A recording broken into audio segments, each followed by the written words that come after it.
but I also take three. My God, Rashina, you take ashwagandha and then you take three sleeping pills too. Damn, damn, man. I know. I think I'm not trying to whatever. All I'm saying is, I mean, hopefully the school year is over. I can't sleep for long. I can't stay asleep for long. Okay, but maybe is it because of school? If you guys don't know, guys listening, she's a teacher up at 1 a.m. Actually, I used to get up at 2 a.m. But that was me going to sleep.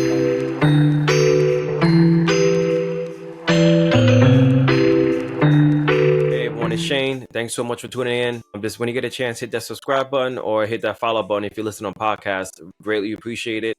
Thank you so much. Enjoy the show. So let's jump into it. Got what we call it? Quality sleep for busy bodies. Totally forgot the title is. It's Shane, a personal trainer, nutrition coach.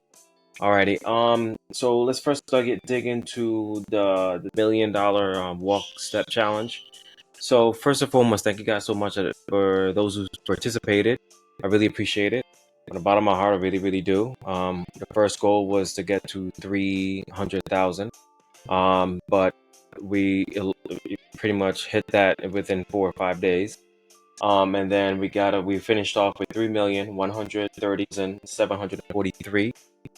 Fantastic, guys. I really, really appreciate it. All right, so I'm hoping from this, a lot of people that participated or seen other people participate. I really hope that you guys start to realize, hey, let me start walking, let me start moving, get my steps in.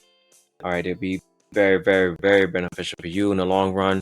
Especially on days, let's say you work out 3 days a week, maybe days, your off days, you decide to get 10,000 steps per day, which would be fantastic. Okay, to get some more activity going, movement in your body going. Alrighty. Hey Rashina, and actually it's Rashina. So I'm gonna definitely touch base on that question you asked. I think it was last night or the night before. So most likely some other people have those kind of questions too. But anyway, so let's just get right to it. Once again, guys, thanks again for helping out with that. Those that participated. And hopefully, like I said, people decide to make that. They realize, oh crap, there was one person that honestly got like a couple hundred steps. Another person only got 1,000 steps, and it's reality. Sometimes you realize that you aren't moving as much as you thought you were. You know what I'm saying? Which is, like I said, very important. Anyway, the importance of quality sleep. Okay, we've been through this many times, talking about why sleep's so important, and it's important to get your rest in. If you work out, you don't work out, whatever it is, to make sure you get your sleep in. It's so essential for overall health, of course. Workout or not, your body still goes through a lot of stress. It's still broken down. It's still being torn down during the day, either mentally or physically. Sleep helps with that. Helps recover your body, makes your body recover from the day of work or what have you. So definitely important to get your sleep in just on that respect. Okay, and of course it definitely will boost energy once you get your rest. Of course you have to go do it again another day. So it's definitely important that you get your sleep in on a regular basis. And we're gonna talk about certain things you could do, of course, tips, of course, when it comes to that. Definitely important for health. Sorry, not important about physical fitness. Okay, so if you're working out, you repair your body. All right, so and I was like trying to kind of think of an analogy. What can I use to describe? 'Cause I know a lot of people, they don't sleep enough, they don't eat enough. I mean, when I say eat enough, mostly when I talk about is protein. So just imagine you get you're cutting down a tree. You're cutting it down, you're chopping it, and some debris is falling off, like this wood chips or whatever. That's pretty much what's happening to your body when you work out or anything. Everything's like breaking down. It's breaking down, and you're not giving it time to heal. You know what I'm saying? I hope that analogy makes sense. It kind of makes sense to me, but I hope it makes sense to you. You keep chopping and chopping at that tree, but you're not. You're the tree. You're trying to survive, right? Some person's trying to chop you down, but you're not allowing. You're not replenishing your body with protein. Not replenish your body with proper rest. You're not doing what you're supposed to do to be better. Get better, or heal. Heal from the previous workout. So that's what happens. It's a problem that people are having. You're not eating enough protein or not eating enough in general, and then you're not getting enough rest. Okay, and that can be what they call timber when you fall down or whatever. God forbid something happens to you. So that's why it's important to make sure you get your rest. Of course, we talk about nutrition on end, but in this case, make sure you get your sleep and improve your overall health. Okay. All right. Tips for improving. Okay. Establishing a consistent sleep schedule. Now, when it comes to this, the only ones I know is definitely going to be hard for those people that work overnight shifts. So those nurses that work, let's say, 12 hours on, like 3 days or 12 hours or whatever, and then you get 4 hours, 4 hours, 4 days rest or whatever the case may be. That might be a little bit of a problem for you guys because you don't have enough. You don't have a set schedule and everything kind of like all over the place. Okay, that time, those kind of situations can be really really tough. So you really have to make sure that you at least you're getting 8 hours. If you have to take a nap to kind of make up for it, go right ahead. We'll talk about that in a minute. But little naps here and there. Make sure it's not close to bedtime, those kind of things. But only if you can get a consistent schedule, make sure you get a consistent schedule. Like I said, people that work overnight shifts, nurses, medical people, cops, those kind of people, I think might have issues with that. But getting a regular time sleep to get your body internal clock going or regulated properly. All right. Make sure your room is cool and dark and quiet. I kind of disagree with that last one, quiet. I actually like to sleep with a white noise machine. My wife has gotten used to that because I cannot sleep, but I'm a light sleeper, I feel like. And once I hear something like my stepson upstairs, like doing something, singing or rapping or whatever he's doing, I will wake up and I'll be very, very cranky. So having a white noise machine puts me to bed. And of course, I mean, I don't mind it at all anymore. I've been doing it for years. I've been having a white noise machine, but overall, keeping your room dark and cool definitely helps. It's summertime now, so hopefully you have AC, and hopefully, or you have central air, whatever it may be, but you have your room is cool. All right. Invest in proper pillows, mattresses, those kind of things. Some people like soft pillows. I mean, soft whatchamacallit, mattresses. I cannot deal with that. And I have a lot of issues with that, especially when I go on vacation. I remember one vacation, my back was really killing me the entire time. But make sure that you have a proper one, or proper bed. Okay, try to invest in it. Okay, it's not lumpy or whatever. Yeah, and that's another thing too. When you test out a bed, I don't like laying on beds. Like when you go to the bed store or whatever, what you call Bob's or whatever other one is called. But it's like a lot of people laying on that bed, like to test it out. I'm like, I just like usually put my hand on it. I was like, yeah, that's good. Yeah, that's good. I don't know. I just can't. I'm sorry. That's something I can't do. I mean, I don't know if you guys can. If you guys can, good for you. But I'm sorry, I can't. I'm not doing it. Especially with them kids. Them kids be jumping on the bed. Dude, I have a kid that does that. I be trying to jump it on beds. No, I'm good. And bed bugs, yes, Rashina, and bed bugs. I'm trying to what's wrong with that. No, I'm good. All right, push it down. Put my hands on the bed. Push it. Okay, that feels good to me. I'm ready to go. I'll take it. How much? Okay. Anyway, yeah, removing electrical those screens. Maybe not say removing them because I used to fall asleep with The Office. When it was on Netflix, it says, "Are you watching?" And I'm not watching. Of course, I fell asleep, so it turns off by itself. But I would make sure that the brightness is low. Blue lights wake you up. Yellow or those kind of lights will kind of put you to sleep. So make sure if you are watching these screens, make sure it's not bright as hell. I know somebody that likes to have her lights bright as hell, and they try to show me something and trying to wake me up pretty much. Anyway, yeah, so that's definitely something you should do. Yeah, next thing, guys, number 3 is definitely have a nice routine, including brushing your teeth, those kind of things, taking medications if you have to, whatever case may be, like a set routine. When you're younger, you can of course just hop into bed. I'm good to go. I can go to sleep. But as you be aged, that's not the case. We can't just like hop into bed anymore. We got our medications to take. Well, not all of us. We got certain things to do. We gotta brush our teeth. We gotta floss. All this kind of stuff. Because maybe you're younger, you don't think you gotta floss. You know, whatever. Until you get your first root canal, that's a different story. But you have to have your routine. It could be anything really. Just like reading. Making sure a meditation, those kind of things. Whatever it may be. Actually, I realized I don't know if it's considered kind of meditation, but sometimes when I can't sleep, I actually start counting. Sometimes it takes me a long time, but sometimes it's like I think I remember getting to like 10 and I knock out. But it's like kind of clear your mind. Okay, also that kind of goes into the next thing. Yeah, so real quick though, bedtime routine, real quick, last one. Avoid certain stimulations when it comes like right before bed. Okay, don't get all crazy and watch something that's funny or whatever too much. Whatever, you might not be able to go to sleep. So now going to mindset. When it comes to meditation, those kind of things, you want to make sure that you're calming down, you're slowing down, you're not kind of waking back up again. Journaling, those kind of things, kind of documenting everything to kind of help. I mean, that's you could pretty much write in notes. If you have an Apple phone, you can just write into notes, but they have like a journal app now if you want to do that to help you sleep. But definitely, I find myself a lot when I have ideas or something like that. I have to write them down or I can't go to sleep. Yeah, so like, we're in the midpoint right now. We'll talk about establishing consistent sleep schedule, create a good restful environment, develop a bedtime routine.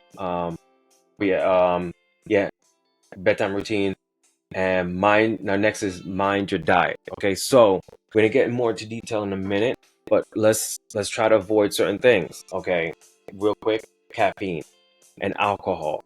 Sometimes alcohol could go put you to sleep, but it won't be kind of a restful sleep. But it depends on your consumption. If it's like I think if it's like a light 1 or 2 drinks, you'll be able to relax and go to sleep. If it's like sometimes it could be too much, might not knock you out, but then sometimes too much can kind of keep you up or something like that. It just really depends. So you know your body, you should know know yourself just right to hold on. Oh wow, what the hell just happened? Okay, I don't know what just happened, but it kind of just conked out for a second. Anyway, you know how your body is, you know how your body's gonna react to certain things.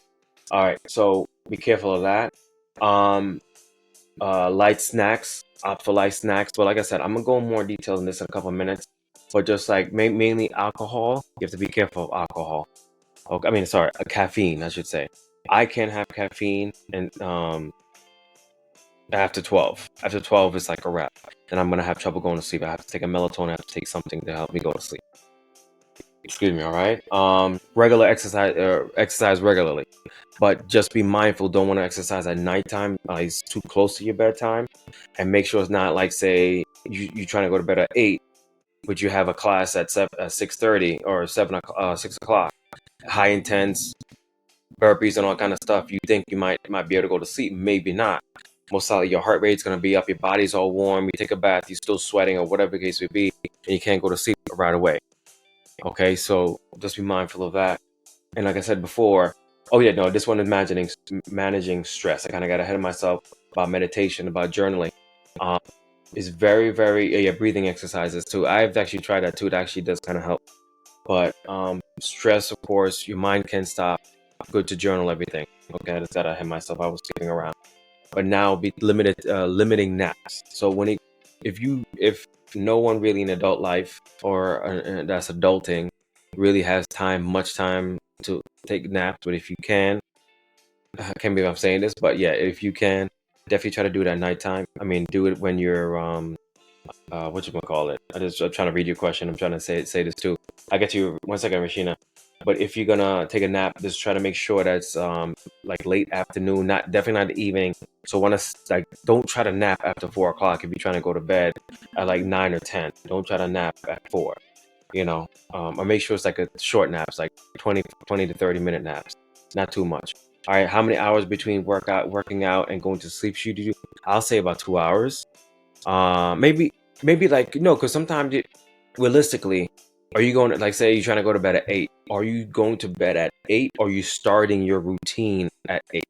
Your bedtime routine at 8, brushing your teeth and all that kind of stuff. So it really just depends. So I'll say 2 hours to be on the safe side. Give yourself, your body, time to kind of calm down, because sometimes your body, your heart rate is still elevated and you're still ready to go. After your workout. So even after you shower sometimes. So I would say about 2 hours from you finishing your workout to like trying to go to sleep. 2 hours. All right. All right. So let's talk about now foods to avoid. Okay, some of these are kind of obvious, but I have to say them anyway. Okay, of course, caffeine. Okay, including chocolate. Okay. Yes, chocolate. There's slightly amounts of coffee. I mean, caffeine in chocolate. Spicy foods. All right, the chilies. This is like caffeine is more like probably after 12, after 3 o'clock, don't have caffeine. Spicy food is something, another thing, like maybe like 2 hours, 3 hours, or whatever before you go to sleep. You can have it, but just be mindful of it. Heavy creams and rich foods, all that stuff is gonna give you digestive issues, especially if you have IBS, which I think 90% of us do. Old adults do. Sugary fruits, foods, drinks, of course, all that kind of sugar is definitely gonna keep you stimulated, keep you up. And once again, like I said, alcohol and also citrus fruits like grapefruits and lemon.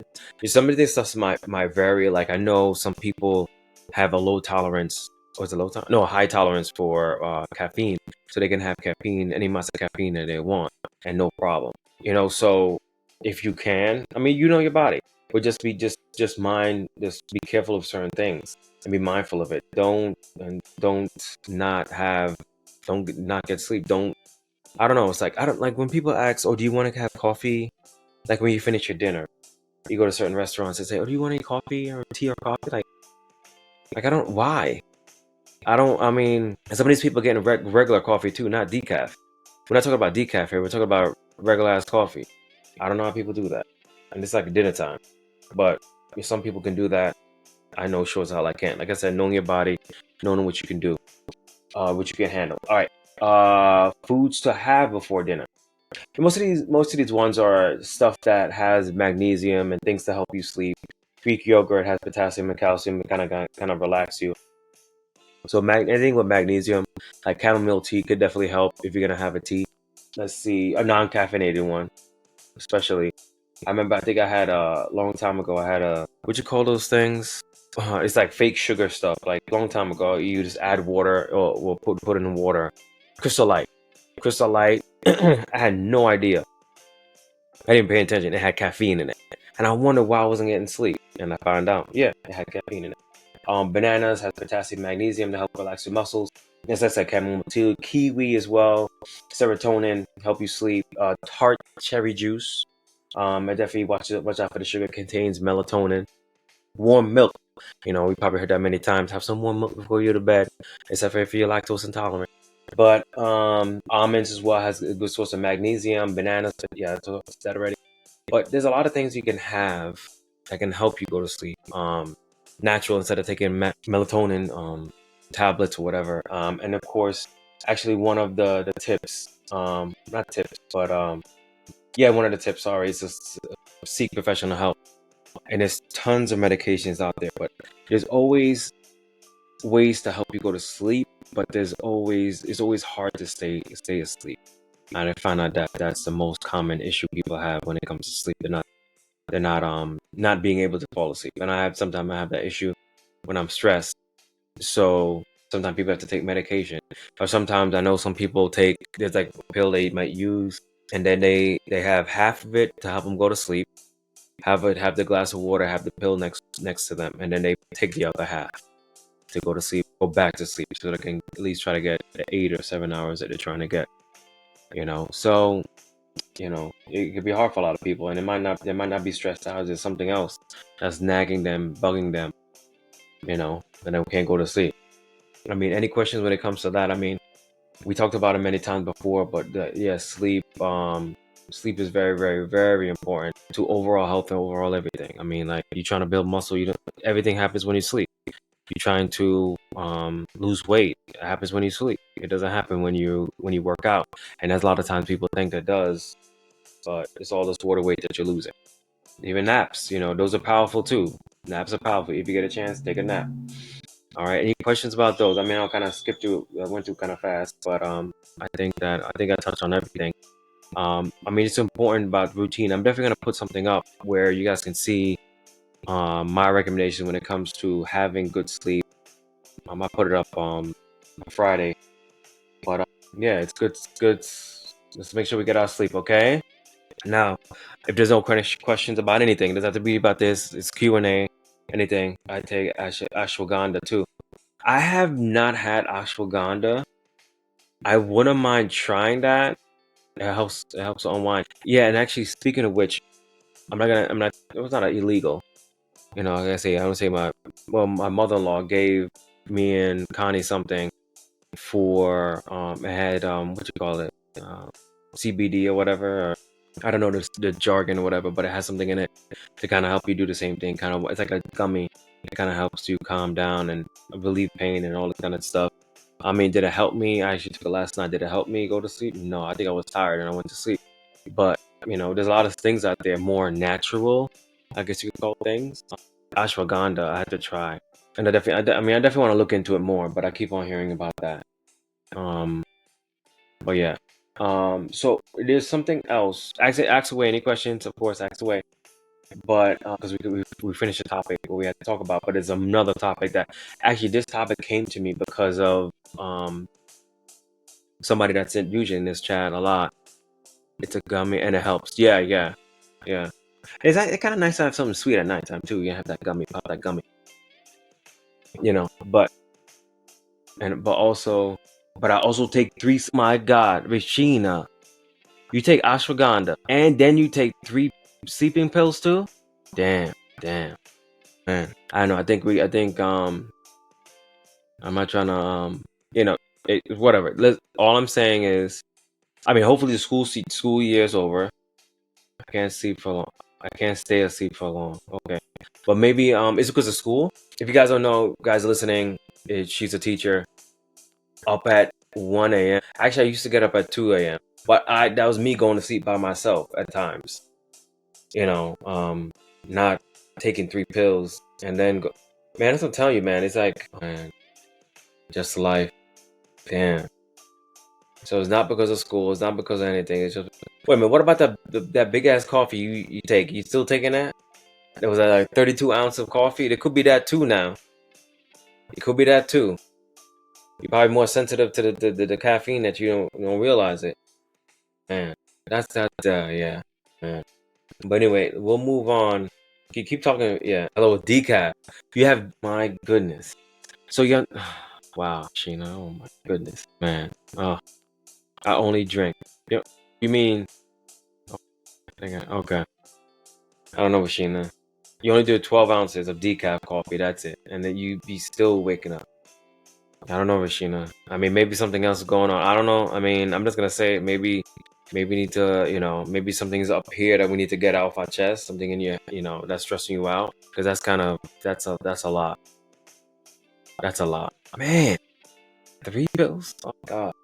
Anyway, so so this came to me today. One of my clients who's usually on this as well. She brought up the fact that she went to see some of her peoples. And she said that how she's making strides in the right direction. She's putting her health first, but she was with these people she hasn't seen in years, 20 years, whatever it was, or 10 years, whatever, I forgot what it was. But she said that she saw all the people that came, they're either overweight, walking with a limp, or walking with a cane, or something to that effect. Now, it's I don't like, and she said this. We talked about this. He said that oh, it's just life. I'm getting older. I'm gonna get diabetes. I'm gonna get hypertension. It's just because of age. It's just because of this. It's just because of that. I mean, just because you're getting older doesn't mean you should have hypertension, diabetes, heart disease, all these different kind of things. You shouldn't have that. And this is when I want to get on my soapbox and say work out and exercise and eat. But these are those things that we need to stop doing. We need to stop putting these labels on things. And like I said, with women, women not supposed to live happy. Women not supposed to eat that much. All these kind of things. And now older people, they need to get diseases. They need to have lose their minds or whatever you want to call it. It's a normal thing to do this. I mean, something is hereditary, you can't change it or whatever. But I've seen cases that not women, sorry, when people get older and they don't do anything up here. They retire. This one client of mine, his girlfriend was 62, started showing signs of dementia. 62 years old. And then she retired and then just sat down on the couch and didn't do anything. Just sat down and did nothing. So those are the kind of things you have to, be aware of. And don't say it just because they're getting older. I mean, like I said, there's cases, of course, that it's just going to happen because of, his hereditary and certain stuff like that. But a lot of times, it's not hereditary. It's not hereditary. It's just because eventually everything catches up to you. Everything catches up to you. So you just have to, do take care of it now and don't wait till it actually happens. Because sometimes it's just too late. And your body can't really do anything. Decrease in energy levels, those kind of things. It's just all, oh, because I'm older. No, it's because you're not eating right. It's because you're not honestly exercising, and you're not using your brain. Like, all these three things: decline in physical health, cognitive decline, and decrease in energy levels. Those are the stereotypical signs of old age. But you can stop that from happening by exercise, diet, proper sleep, and proper rest and recovery. And it's like, but people just say, no, it's because I'm old. No, it's because I'm old. And we talked about this. I made videos about this. You have two directions you can go into, in our life. When we get, at any, it could be now when you're like 30 something, or it could be 40, 50, whatever. You have two paths. Are you going to take care of your body now, so you can live long and don't have to be in a nursing home? You don't have to be in assisted living. Well, assisted living not that bad, I guess, but you don't have to be in those kind of situations. Or you can be in a community for older people, moving around, taking yoga classes, maybe going on family trips with people, or family trips with your family, or going on adventures with your spouse, those kind of things. Like I said, or you can, like I said, be in a nursing home with a bucket next to you to piss in. You know what I'm saying? And it's harsh, but that's what happens. You're waiting for your family to come and see you. You don't you can't, excuse me, you can't just get in your car and go see your son or daughter. You have to, wait for them to come see you. So I mean, age is nothing but a number. I think with age, you just have to take a lot longer to recover. You can't work out 6 days a week intensely. There's certain things you cannot do. Like, yes, that's fine, but it's not a death sentence. That's what people say to me. When I see these old guys looking at women or whatever, and I was looking at them and I was like, what are you doing? They're trying to mac it, just put their game. I'm like, then they say, Shane, I'm old, but I'm not dead. So it's the same situation. You're old, but you're not dead. But you're acting like you're dead. You're acting like, once you hit 60, once you hit 70, it's a death sentence. No, you still have opportunity to actually get up and go and do things. You know what I'm saying? I just feel like I share that with you guys because it's just really, really annoying, to be honest with you, when that's an excuse. Same thing with women. They say, "Oh, I'm a woman, so I can't lift this. I can't, I shouldn't be doing this or whatever." No, you already put yourself in a mental block already, but by saying that, you shouldn't do that. You know what I'm saying? So I think I share that with you guys. So next thing, so Rashina, so your question is, I pretty much copied the text that you sent. I wrote it down. So pre-workout carbs and post-workout protein. So I don't think I answered the pre-workout carbs part. So pre-workout carbs, for people that don't know, is like saying if you have a banana, if you have an orange, some type of fruit, usually like a fruit, before you work out. And is that a good idea? Yes, I think so. Depending how new you are into this thing when it comes to lifting, because it's your first day at the gym or whatever, you're meeting, working out. I'd rather not do it too early, maybe 30 minutes before you can have a banana or something like that. But I just don't want you to like throw up or something like that. But if you're more seasoned, like have a banana, having an apple, those kind of things to kind of help you get your body up and like awake, to have some carbs to kind of burn. That's fantastic. I never like to eat anything before I work out. Is that bad? Honestly, I'm the same way too. No, no, I work out early in the morning. If you body, you don't necessarily have to have it though. You don't necessarily have to have it. I don't. Whatever is in my body from the day before is what my body's gonna get. Um, Especially on those situations when you're cutting, you're trying to lose weight anyway.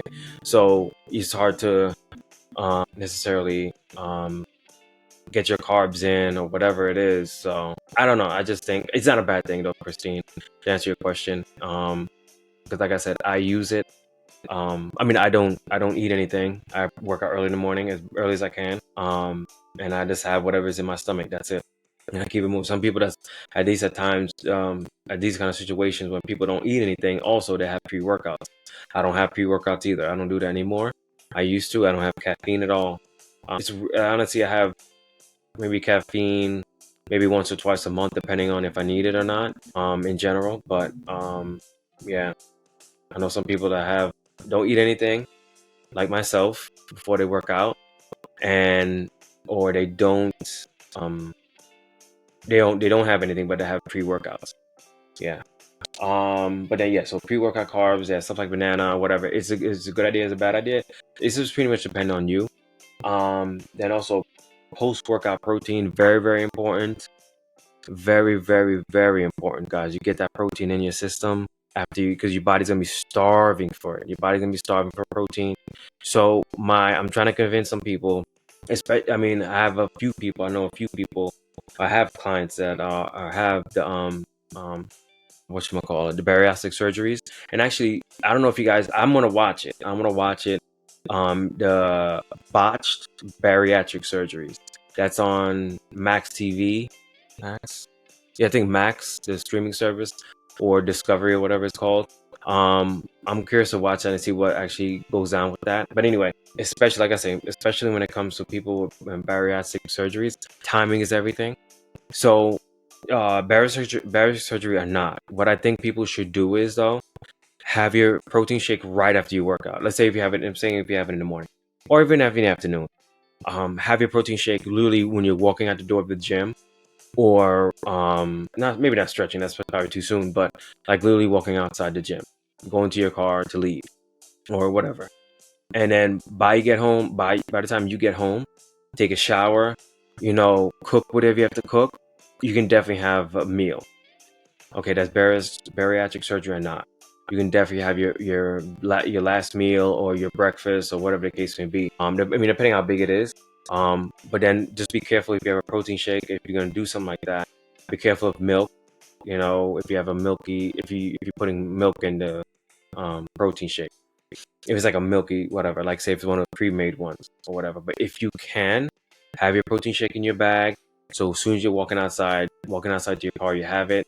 Because remember, it's fluid, so it breaks down really fast. It's kind of technically already broken down already, so you can just like digest it real fast. So by the time, like I said, you get home, take a shower, hopefully. I'm kidding. Do whatever else you need to do, cook, whatever. Warm your food up. You should be okay to have your last meal, and you shouldn't feel bloated or whatever. You shouldn't feel it.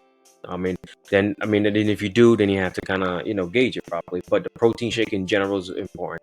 Maybe having a smaller dinner or whatever. That's fine if you have it at nighttime. But I know for breakfast, especially if you work out fasted, like I do, you have your protein shake, and then an hour later or so, or because if you think about it, right after you have your protein shake, it's probably about 30 to 45 minutes, maybe an hour before you actually can sit down and do what you have to do to have your breakfast. You know what I'm saying? All right. So that's pre-workout carbs, first workout protein. All right. Does extra protein turn into fat? Anything overall that you don't consume, we don't utilize, yes, turns into fat. Including protein. Protein is just so important that you need it for recovery, you need it for a lot of things. So I feel like you might not, all of it might not turn to fat, but I feel because your body's going to utilize it even if you're over your calories.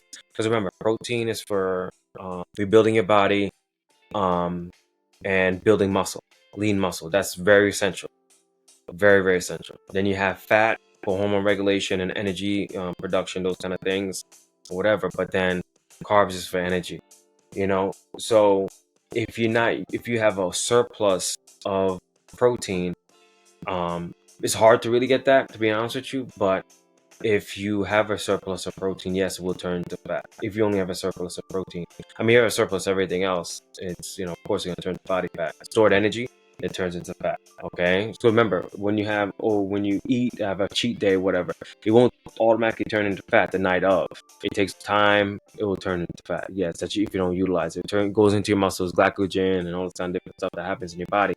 But you're gonna make sure that you have to make sure that you use up that energy, or it will turn to fat. How long does it take for it to? It just really depends on your metabolism, but it will turn to fat eventually if you don't consume it. I don't consume it or utilize it. All right. What was the other question? Is there any way to work more on triceps because of my bat wings?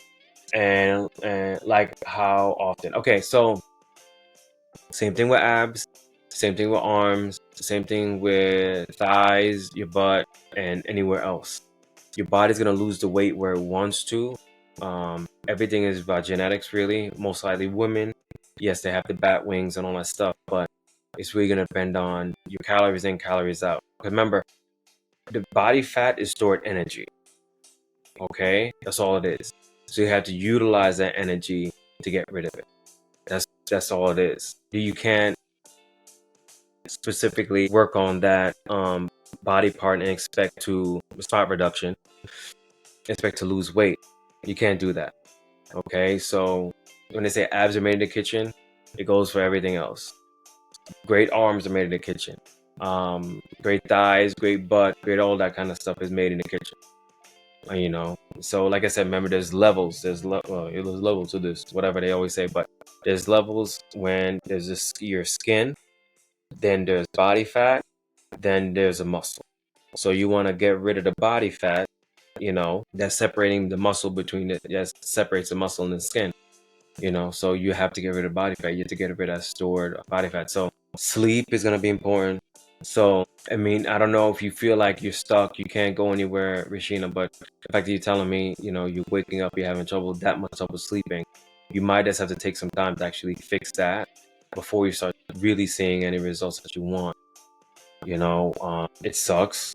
It really, really does suck. But I mean, honestly, because like I said, everything happens when you sleep. And if you're consistently not getting enough sleep, it's going to take a toll on you. And it probably has or something.